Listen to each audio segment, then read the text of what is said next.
sa subuhin ni Diyos. Amen? So, karoon sa asang announcements.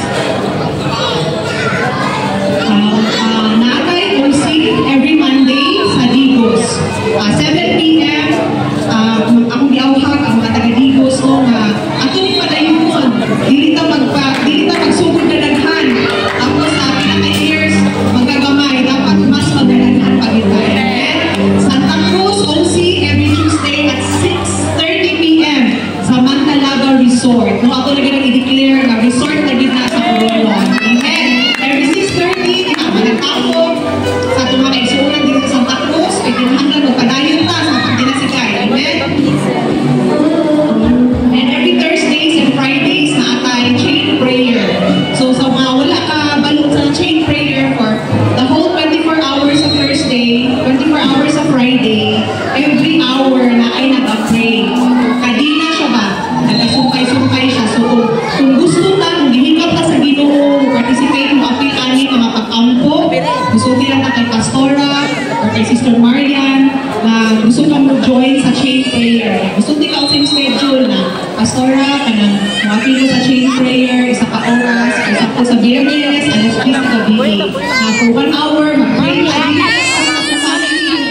mag-intercede ka para sa kunasod, or sa kinsa may ginalid ka or gayang for nato. Amen? So, muna siya chain prayer.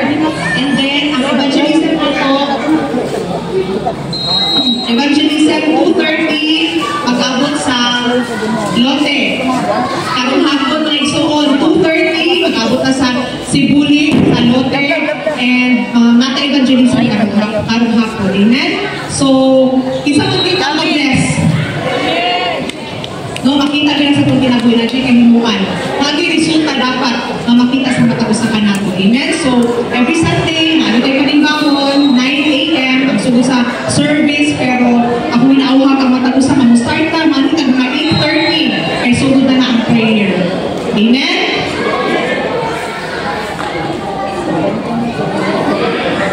At arong Sunday, we are so blessed na dili hapon tayo.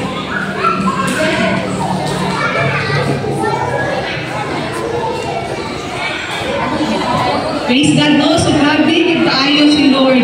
Grabe din tayo sa gracious sa mataw sa kanato.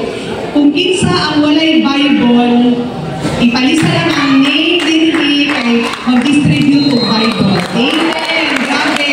Wala na yung pinasuka. Hindi ko kabasa, wala ko cellphone, hindi ko ka-download.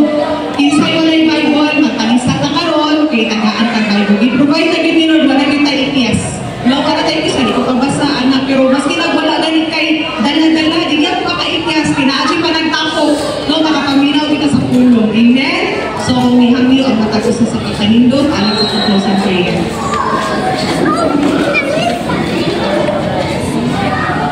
Lord, hallelujah, Ginoo, salamat kaayo Ginoo, ang kabutago na Diyos. Sa iyong pagkamaayo kanunay sa mga kinabuhi, Lord God. You are so faithful, Lord, from every word that describes you, Lord God. Tinuod yun kung kaya ako yung masinabi sa kanunay, Lord God. Lagi ka nagkulang, kung ito nagigya, italikot, nagbuhi ka na mo, Lord God. Lord, salamat, Lord, sa iyong presensya. Salamat, Lord, hallelujah, sa iyong pagkakos, pag-comfort, pag-garga ka na mo, Lord God. Salamat, Lord God, sa pagbagal, na ako lang makaptagan nila kanino.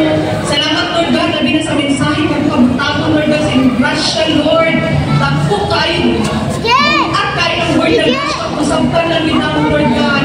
Ang grasya, dili na siya, kanang rason, excuse, magbuhat, nagsala, Lord God, magpabiling sa kamit-mit, Lord God. Pagtol at grasya na enables us, Lord God, na makaubili sa iyong pulong, Lord God. Ang grasya, Lord, dihatag na mo